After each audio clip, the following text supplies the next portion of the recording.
What's good, Washington fans? What's going on, Washington fans? I know we had a somewhat of a disappointing Sunday yesterday with the Giants beating the Bungles with terrible Brandon Allen. Oh my gosh! I mean, the Giants should have lost that game. Colt McCoy came into the game. Daniel Jones has a hamstring injury, and it's not looking too good. I was watching him trying to run and walk around. Looked like he was really in pain. So it looks like we're gonna see our boy or Jay Gruden's guy Colt McCoy for possibly the next 2 to 3 games. So we'll see what happens.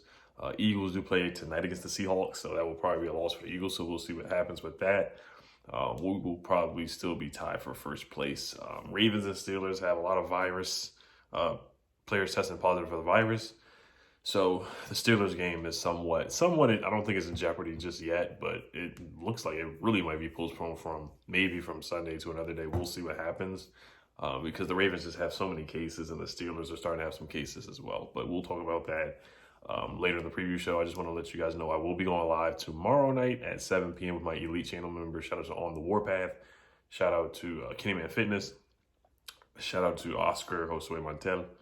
We will be on live tomorrow night at 7 talking the game. Also, make sure you join the Watching Football Only group chat. It was lit in the chat on Thanksgiving. Still hyped about that game. Still excited about that game. But, we got to move on to the Steelers, who are a way tougher opponent.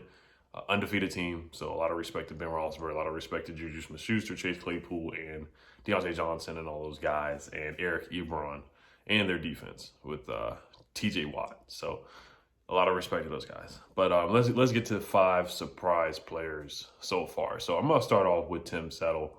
5 sacks in 4 games. In a span of 4 games, he has 5 sacks. Actually, hold on.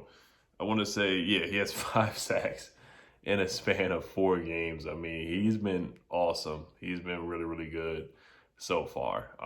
With Matt Ioannidis going out, we were like, oh man, this defensive line is definitely going to go downwards.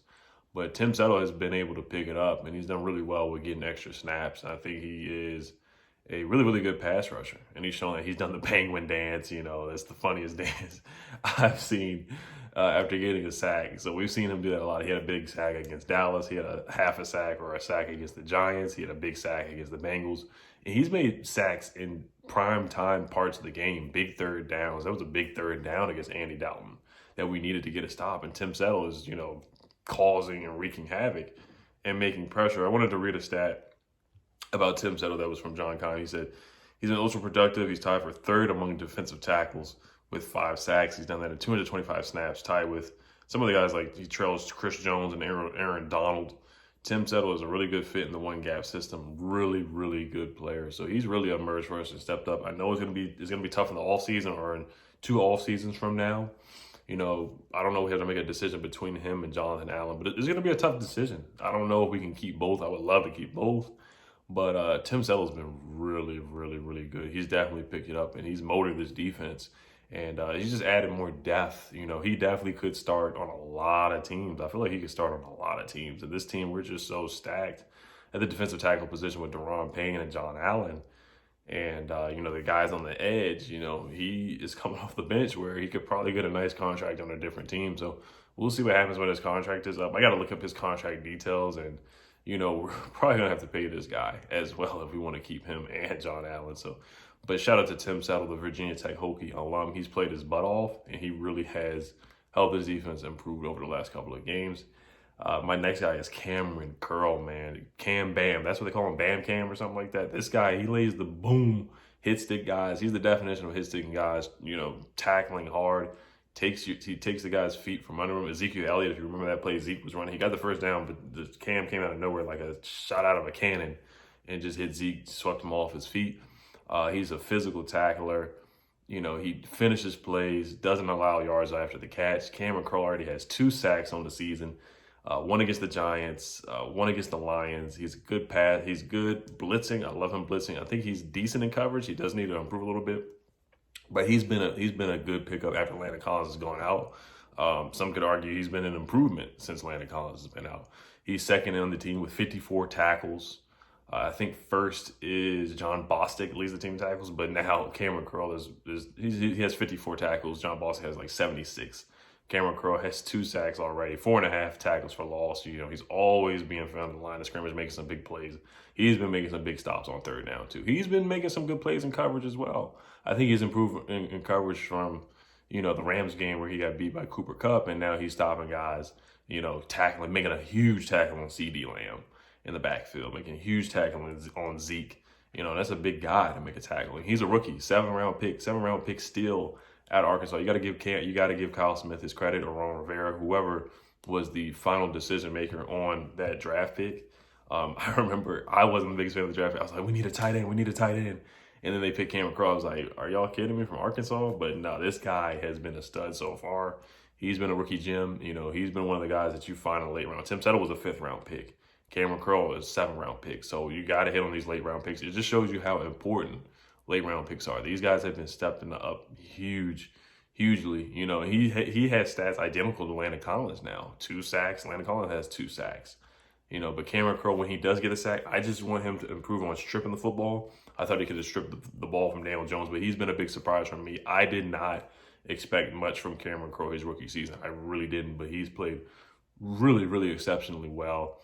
Same thing with Tim Settle. I knew he was going to have a good season, but, with Matt Ioannidis going out, it really gave Tim Settle a bigger, more of an opportunity. I wanted to move on to Cam Sims. A lot of people love Cam Sims, and I like Cam Sims too. But I had some question marks about him and his hands. He drops passes from here and there. Remember the preseason game against the Ravens where it was between him and Steven Sims for that last wide receiver spot?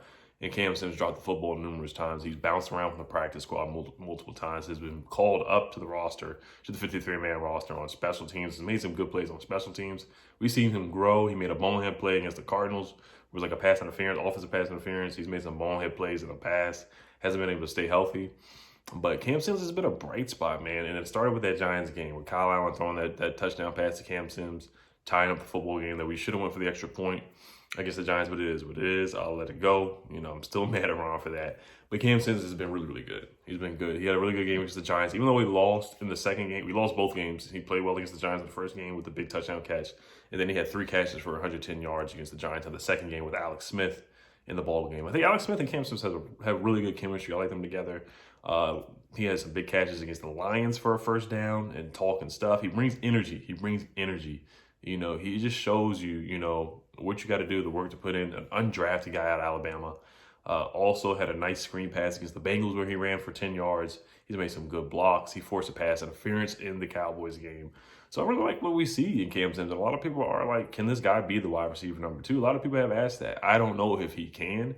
Maybe wide receiver 3 going into next year. But if he keeps it up and, let's say he has like a 90-yard game or an 80-yard game, or, we have 5 games left. So let's say he gets another 100-yard game and a 90-yard game and a 70-yard game or a 60-yard game. Then he could be in that conversation. But, I think I want to see more of that wide receiver 2 spot. But I really like Cam Sims. I definitely feel like we should keep him on the roster next year. Even though Kelvin Harmon is coming back, the wide receiver room is going to get more crowded. But Cam Sims has been a pleasant surprise, in my opinion. I did not know he was going to have, or think that he was going to have a 100-yard game this year. And he certainly has stepped up for sure. Next for me is Wes Schweitzer. Wes Schweitzer has been great, man.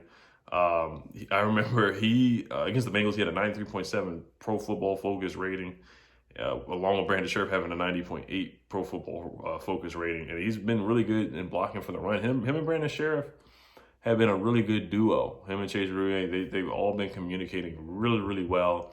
We started Wes Martin at the left guard position, but it didn't really work out. He's still developing, and Wes Schweitzer has come in and played really well. And his contract is 3 years, $13.5 million, which really looks like a good deal. I mean, we were really upset we let go Eric Flowers. I was upset we let go Eric Flowers. And now we have Wes Schweitzer filling in and doing the same thing. He's been good in pass protection as well. So I'm happy. I really like our offensive line right now. I do. I know there's still room for improvement. I still think we need a more solidified or more at the left tackle position. But I really like left guard with Wes Schweitzer. I feel confident with him going into ball games, where I wasn't as confident in Wes Martin because he's still developing. But Wes Schweitzer, he definitely sets the tone. And he's looking good out there, man. He's bullying guys. He's looking for contact. He's trying to pancake guys. Opening up big holes for Antonio Gibson on that left side, where Antonio Gibson waved goodbye to Dallas. He ran on the left side on the inside zone run. So I really like what I'm seeing from Wes Schweitzer out there. I got to shout out Cornelius Lucas as well. There are some good stats on him. You know, he's on a cheap cap contract as well. I think he's on a 2-year deal. I think Cornelius Lucas is on a 2-year deal for like $5 million, something like that. I gotta look that up too. So he's on a really team friendly deal. Cornelius Lucas is 6'8", 327 pounds. He did not give up a pressure against the Dallas Cowboys when he was guarding DeMarcus Lawrence, Aldon Smith, some really good pass rushers, and he did not give up a pressure or a sack at all. Played well in the Lions game. We really need Cornelius Lucas to get healthy. He's been really good so far. He's been really good so far. So I like what I'm seeing from Cornelius Lucas. Trying to see if I can find his contract because I just looked it up, where it was like a really team friendly deal. So I mean, those are my surprises right there. Those are my surprises right there. Let me see if I can find his contract really quickly because it's really important because we got to make some decisions on some guys here. But Cornelius Lucas has been really good. I'm trying to think of some other surprises. I guess I would throw in Alex Smith an honorable mention, but those are my 5 guys. I got Cornelius Lucas. He signed a 2-year deal for $5.3 million. So that's a very team-friendly deal because we just weren't expecting much. That was another, who is this guy signing? Wes Schweitzer, who is this guy? Kam Curl, who is this guy? We had a lot of who is this guy signings. We had a lot of who is this guy drafts. You know, Khaleke Hudson, I thought he's been decent, pretty good on special teams as well. He made a big stop on the fake punt, or helped on that fake punt by Mike McCarthy. That terrible fake punt, that was so bad. Mike McCarthy out here smashing watermelons and whatnot, not focusing on the football game. But I want to shout out Ronald Darby. I think he makes honorable mention. Alex Smith, I don't know. I'm not going to say if he's honorable mention, but Alex Smith has been a pleasant surprise too. The stats don't look great with 4 interceptions and I think only 2 touchdown passes, but he's been huge as a leader for this team and rallying on the troops. You know, he's just a winner. I think he's 8-5 as a Washington football starter, and what he does, he just wins football games. He wins football games. That's what he does. It's not pretty. It's not Pat Mahomes like looking, or it's not Drew Brees looking, Russell Wilson type looking pretty 400, 300-yard passing games. It's going to be a 150 yards passing, 1 touchdown, 1 pick, or 1 touchdown, no picks, and the running back is going to do a lot of the work. And he's just not going to turn the football over. He's just got to cut down on the turnovers. You know, that almost pick 6 to Jalen Smith, that was really bad. Jeremy Reeves, you can throw him an honorable mention as well. He's only really got significant playing time in 1 game. He just got called up. He's played pretty well. So I like what I'm seeing. And I'll throw Ronald Darby an honorable mention. I know the game against Dallas kind of pushed him down, but he's had a lot of pass deflections. As you know, a lot of tackles. He played pretty well. He's been good in coverage. That Bengals game he played well. The Lions game he played well. He had a good stretch of good games. He had the first 2 games were bad. The Cardinals game and the Eagles games were bad for Ronald Darby.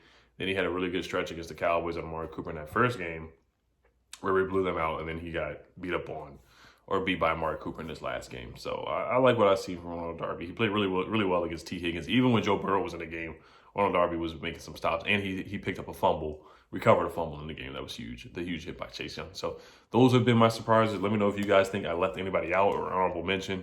Who you guys think has been a surprise, just let me know. Like I said, we'll be going live Tuesday. We are 4-7, tied for, we're behind now in the NFC East division. So we'll see what happens. You know, we'll see what happens. Anything can happen. I really think we have a good shot in this NFC East championship. So we'll see. Hail to the football team. Peace.